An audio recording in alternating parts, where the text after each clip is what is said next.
ఐశ్వర్యకి కొత్త boy friend లేడనే విషయం తెలిసి పద్మావతి తెగ ఫీల్ అయింది. ఈ విషయం చాలా స్పష్టంగా బల్లగుద్దినట్టు చెప్పి విషయం తేల్చేసిన కూతురి వంక అదోలా చూస్తూ కూతుర్ని తెగ తిట్టుకుంది. సరిగ్గా అదే సమయంలో పద్మావతి ముఖంలోకి చాలా తీక్షణంగా చూసిన ఐశ్వర్యకి పద్మావతి ముఖం వాచిపోయి కొన్ని చోట్ల గాయాలు కనిపించాయి. ఆమెనలా చూడగానే టెన్షన్ పెరిగిపోయింది. అమ్మా, ఏమైంది? నీ ముఖానికి గాయాలేంటి? ఏం జరిగిందమ్మా అని టెన్షన్ అవుతూ అడిగింది ఐశ్వర్య. కూతురు అలా అడిగినా కూడా పద్మావతికి ఆన్సర్ చేయడానికి ఏమాత్రం ఇష్టం లేదు. అందుకే మాట్లాడకుండా సైలెంట్ గా తలదించుకుంది. అప్పుడే అక్కడికొచ్చిన పద్మావతి ఫ్రెండ్ రేవతి పద్మావతికి జరిగిన విషయం అంతా చెప్పింది. మీ అమ్మని బాగా కొట్టారు ఐషు. కింద పడేసి మరీ చితకబాదారు. వద్దని మొత్తుకుంటున్నా, దెబ్బలకు తట్టుకోలేక ఏడుస్తున్నా వదలకుండా కింద పడేసి కొట్టారు. ఘోరం జరిగింది ఐషు, ఘోరం జరిగింది అని రేవతి చెబుతుంటే ఐశ్వర్య కళ్ళు రెండు ఎర్రగా మారిపోయాయి. పద్మావతిని సైలెంట్ గా చూస్తూ కోపం పెంచుకుంది తప్ప ఇంకేమీ మాట్లాడలేదు. ఐశ్వర్య నుంచి ఎలాంటి రెస్పాన్స్ రాకపోయేసరికి, నా ముఖానికి తగిలిన గాయాల్ని ఎవరూ పట్టించుకుంటారులే. ఇక్కడున్న ఒక్కరికి కూడా హృదయం లేదు. వాళ్ళకి వాళ్ళ ప్రాణాలు, జీవితాలే వాళ్ళకు ముఖ్యం. నా సంగతేమో కాని ఐశ్వర్య, ఇన్ని రోజులు ఎక్కడికి వెళ్ళావే? అది కూడా ఈ 3 ఏళ్లలో ఒక్కసారి కూడా ఈ అమ్మను గుర్తు చేసుకున్నావా? ఎలా ఉంటున్నా, ఏం తింటున్నా అని నువ్వు నన్ను మర్చిపోయేవే. నీకైతే నీ సంతోషం తప్ప ఇంకేమీ అక్కర్లేదు. కుటుంబం, పేరెంట్స్, ప్రపంచం ఏమైపోని, నీకు మాత్రం నీ సంతోషాలే కావాలి అని అంటూ ఐశ్వర్యను ఏడుస్తూ చూసింది పద్మావతి. అమ్మా, ఏంటమ్మా అలా అంటావ్ అని ఐశ్వర్య కూడా బాధ నిండిన గొంతుతో అంది. మరి ఇంకా ఎలా అనమంటావ్? చెప్పవే. చంద్రకాంత్ ఫ్యామిలీకి వీడు ఏ విధంగా సరైన వాడని అనుకున్నావు? సరే, నీ చావేదో నువ్వు చావు. నాకిన్ని దెబ్బలు తగిలాయని తెలుసు కూడా కార్లోంచి దిగకుండా దర్జాగా ఎలా కూర్చున్నాడో చూడు. ఇలాంటి వాడిని కట్టుకుని తల్లిని బాధ పెడుతున్నావు కదే అని పద్మావతి కన్నీరు తుడుచుకుంటూ నటించడం మొదలుపెట్టింది. పద్మావతి స్థానంలో ఇంకా ఎవరైనా ఉంటే ఆకాష్ ఖచ్చితంగా స్పందించేవాడే. ఆమెను కొట్టిన వారికి తగిన గుణపాఠం చెప్పేవాడి. కాని ఆమెకి ఊరికే తన్నులు పడి ఉండవని అర్థమైన ఆకాష్ కావాలని సైలెంట్ గా ఉండిపోయాడు. ఒసేయ్, చాలా రోజులైందని నిన్ను చూడ్డానికి వచ్చి ఇలా దెబ్బలు తిన్నానే, అంతా మీ ఇద్దరి వల్ల అయింది. మీ వల్ల ఇన్ని దెబ్బలు తిన్నాను అని ఏడుస్తూ చెప్పింది పద్మావతి. తల్లి అన్న మాటలకు ఐశ్వర్యకి సమాధానం లేక తలదించుకుంది.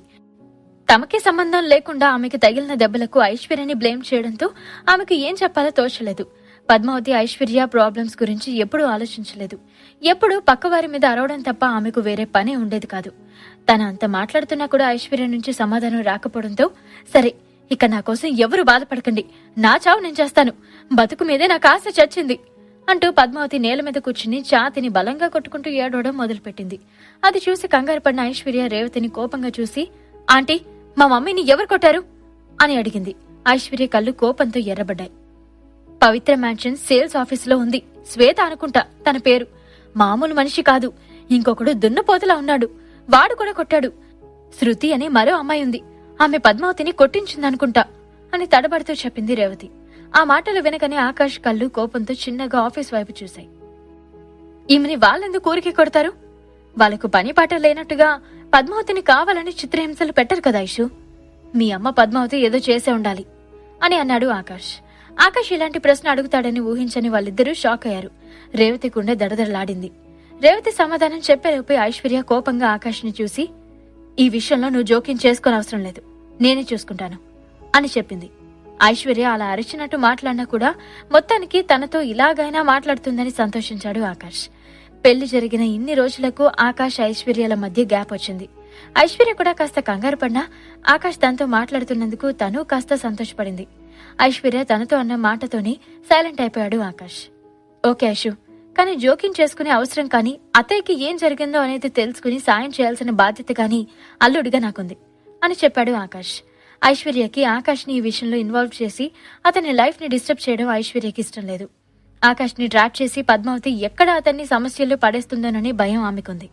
వాళ్ళిద్దరూ మాట్లాడుకోవడం చూసి, అమ్మా ఐషు, నీ మొగుడు చెప్తున్నాడు కదా, తప్పంతా నాదే, నేనే చేశాను, కావాలని దెబ్బలు తిన్నాను, సరేనా?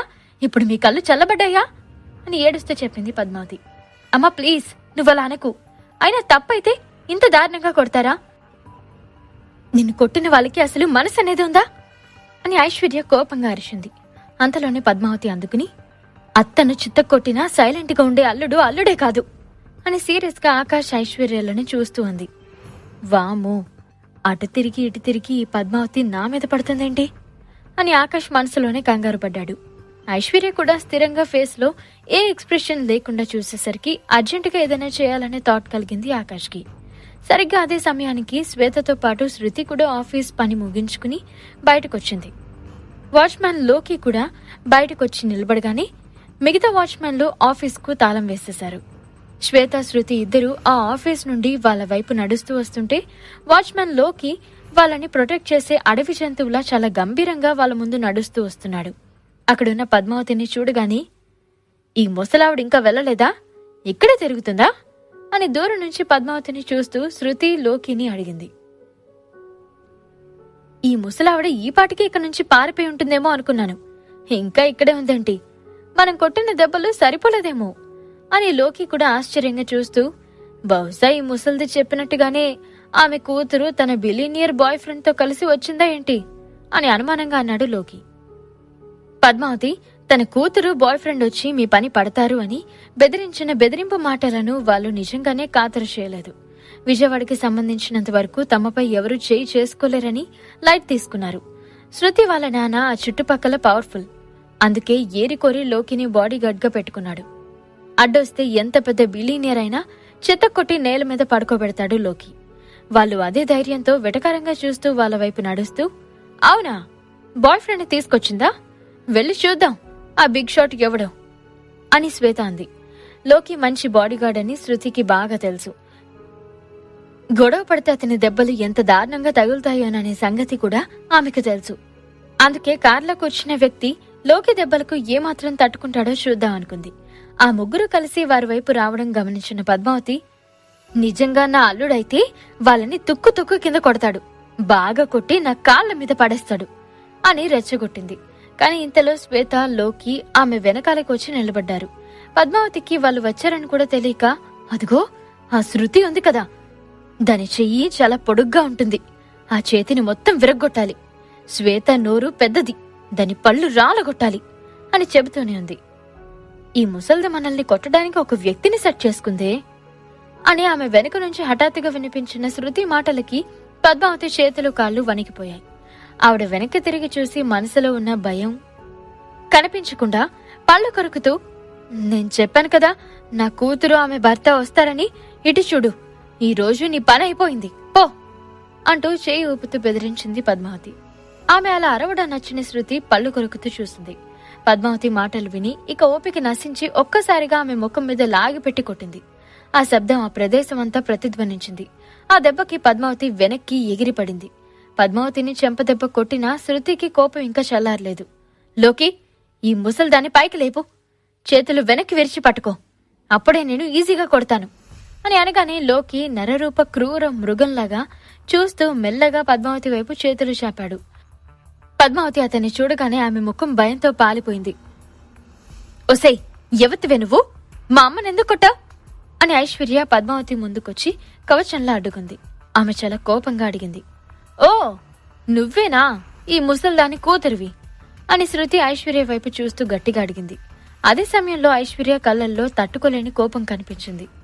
మా అమ్మనెందుకు కొట్టావు, అదే ఆన్సర్ చేయి అని ఐశ్వర్య కోపంగా అడిగినా కూడా శృతి పట్టించుకున్నట్లు చూసింది. ఆ ప్రశ్నకు శృతి సమాధానం చెప్పకపోగా తన బాడీ లాంగ్వేజ్ తో ఐశ్వర్యకి మరింత చిరాకుని కలిగించింది. అప్పుడు పక్కనే ఉన్న శ్వేత చిన్నగా నవ్వుతూ, మీ అమ్మ కాస్త ఓవర్ చేసింది, ఎవరితో ఎలా మాట్లాడాలో తెలియడం లేదు, అందుకే మరోసారి అరవకుండా మంచి బుద్ధి చెప్పాం అని ఆన్సర్ చేసింది. అక్కడ ఎవరిది తప్పో ఒప్పో అని అర్థం కాకపోయినా కూడా పద్మావతి తన తల్లి కాబట్టి ఆమె వైపే నిలబడింది ఐశ్వర్య. అండ్ శ్వేత, శృతిల అహంకారపు మాటలు, ఎదుటివారిని లెక్క చేయనట్లు ఉన్న బాడీ లాంగ్వేజ్ ఆమెను మరింత కోపానికి గురి చేసింది. అవును, ఇంతకీ ఆ బిగ్ షాట్ బాయ్ ఫ్రెండ్ ఎక్కడున్నాడు, ఈ ముసలావిడ తెగ బిల్డప్ ఇచ్చింది, తనని ఎందుకు వెంట తీసుకురాలేదు అని శృతి, శ్వేత ఎగతాళిగా నవ్వారు. ఆమెకు బాయ్ ఫ్రెండ్ లేడు, ఉన్నది ఒక్కడే హస్బెండ్ అని ఆకాష్ గొంతు విని శృతి కళ్ళు చిన్నగా చేసి ఆకాష్ని పైనుంచి కింద దాకా చూశాయి.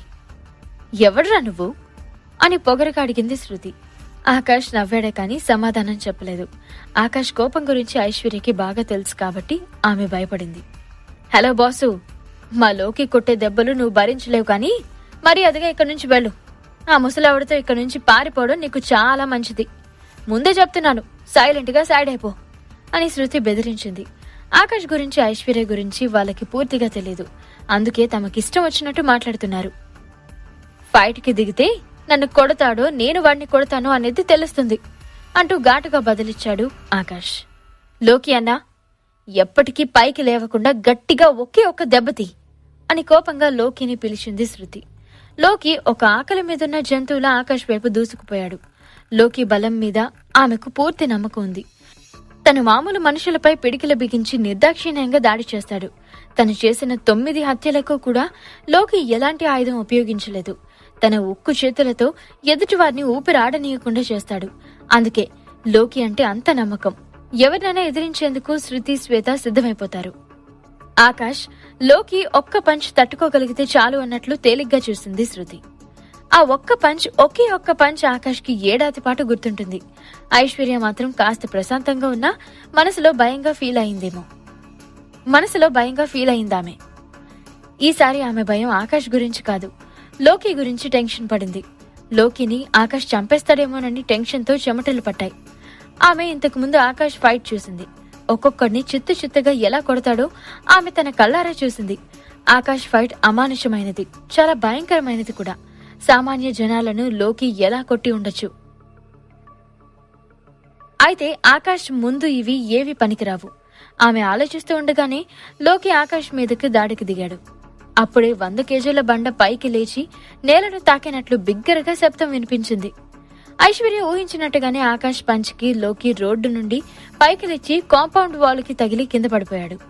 ఆ దెబ్బకి ఒక్కసారిగా ఆ ప్రదేశమంతా నిశ్శబ్దంగా మారిపోయింది. శృతి ముఖంలో అప్పటిదాకా ఉన్న చిరునవ్వు క్షణాల్లో మాయమైపోయింది. నోరు తెరిచి అలాగే చూస్తూ ఉండిపోయింది. పద్మావతి నమ్మలేనంతగా కళ్ళు తుడుచుకుని మరీ తదేకంగా చూసింది. లోకి నొప్పితో నేల మీద పడి గిలగిల్లాడిపోతున్నాడు. దున్నపోతులా ఉన్న ఆ బండగాన్ని ఆకాష్ ఎలా కొట్టాడు అని పద్మావతి భయపడి అలాగే నిలబడింది. అసలు ఆకాష్ లోకిని కొట్టాడన్న విషయాన్ని తను అంగీకరించలేకపోయింది. శృతి అహంకారాన్ని పద్మావతి తట్టుకుంటుంది, కానీ ఆమె ఆకాష్ అహంకారాన్ని ఏమాత్రం సహించలేదు. నమ్మను కూడా నమ్మలేదు. ఎందుకంటే గత 3 ఏళ్లలో ఆకాష్ తన కాలు కడగడానికి కూడా పనికిరాని వర్కర్గానే అతన్ని చూసింది. అంతగా అవమానించిన వ్యక్తి ఇప్పుడు ఇలా చెలరేగిపోతే తన విషయంలో కూడా ఇదే రిపీట్ అయ్యే ప్రమాదం ఉందని భయపడింది. పిచ్చిదాన్లా తలగోకుంటూ ఆకాష్ని అలాగే చూస్తుండిపోయింది. ఇప్పుడు చెప్పు పాపా, ఆ లోకి అనే దున్నపోతుతో నేను ఫైట్ చేయలేనా అని శృతిని వెక్కిరిస్తూ అడిగాడు ఆకాష్. ఆ ప్రశ్నతో శృతి ముఖం ఒక్కసారిగా నల్లగా మారింది. ఆకాష్ను తక్కువ చేసినట్లు గ్రహించింది. ఆకాష్ ఇచ్చిన ఒకే ఒక్క పంచ్తో లోకి 7-8 మీటర్లు పైకి ఎగిరిపడ్డాడు. అతను మామూలు మనిషి కాదని అప్పుడు ఈజీగా అర్థమైపోయింది. నువ్వు గొప్ప ఫైటర్వి, అంగీకరిస్తాను. కానీ నీకు నా గురించి సరిగా తెలీదనుకుంటా. నిన్ను ఫినిష్ చేయడానికి నాకు ఒక్క ఫోన్ కాల్ చాలు. మా నాన్న ఎంత పవర్ఫుల్ అనేది ఒక్క ఫోన్ కాల్తో తెలిసిపోతుంది అని శృతి ఎప్పట్లాగా పొగరుగా మాట్లాడింది. వాళ్ళ నాన్న మామూలు మనిషి కాదు. పోలీసులు మరియు రాజకీయ నాయకులు కూడా వారికి ఫుల్ సపోర్ట్ ఉంటుంది. వాళ్ళ గ్యాంగ్ కి చాలా పవర్ ఉంది. వాళ్ళకి ఎదురు వెళితే వాడి 7 సిటీలో ఆ నెక్స్ట్ డే ఏ చెత్త కుప్పల్లోనూ ఏ పాడుబడ్డ బంగ్లాలోనూ తేలుతుంది. అందుకే శృతి వాళ్ళ నాన్నకి గజగజమని వణికిపోతుంది ఆ సిటీ. శృతి చేసిన బెదిరింపు విన్న ఆకాష్, అయ్యో, ఒక్క ఫోన్ కాల్ చేస్తే సరిపోతుందా? ఫోన్ చేయకుండానే వెళ్దాం. నువ్వు ఎంత పవర్ఫుల్ అనేది నేను కూడా తెలుసుకోవాలనుకుంటున్నాను. నువ్వు కాదు, మీ డాడ్ కాదు, ఇక్కడ ఎవ్వరూ పవర్ఫుల్ కాదు. రమ్మను, వాళ్ళందరికీ నా పవర్ అంటే చూపిస్తాను అని వెక్కిరిస్తూ అన్నాడు ఆకాష్. ఇది విన్న శృతికి మరింత కోపం వచ్చింది. ఆమె ఫోన్ తీయబోతుండగా అక్కడ ఒక ల్యాంబోర్గినీ కార్ రయ్యమని దూసుకొచ్చాగింది. అందులో నుంచి 2 వ్యక్తులు దిగి లోకిని చకచక ఎత్తుకెళ్లారు. తెల్లకోటు సూట్లో ఉన్న మరో వ్యక్తి అక్కడ హుందాగా నిలబడ్డాడు. వాళ్ళని చూడగానే తెలియకుండానే శృతి ముఖం మీద నవ్వు ఒక్కసారిగా వెలిగిపోయింది. ఈ ప్రశ్నలకు సమాధానాలు తెలుసుకోవాలంటే నెక్స్ట్ ఎపిసోడ్ వినాల్సిందే. క్రింద ఇచ్చిన లింక్ ని క్లిక్ చేసి పాకెట్ ఎఫ్ఎం యాప్ ని ఇన్స్టాల్ చేసుకోండి. Stay tune to pocket FM.